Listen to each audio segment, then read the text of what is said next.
In this video, I'll show you how to transfer BNB to your Kast Card app safely, and the key checks that prevent costly mistakes.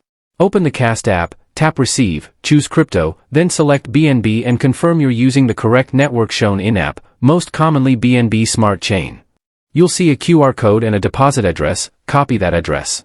Now open the wallet or exchange where your BNB is stored, choose Send, paste the Kast address, and before confirming, verify 3 things. The network matches exactly, the address is correct, and you're leaving enough for network fees.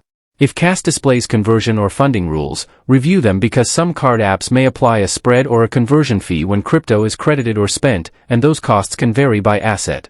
Send a small test amount first if it's your first transfer, then send the rest once it arrives.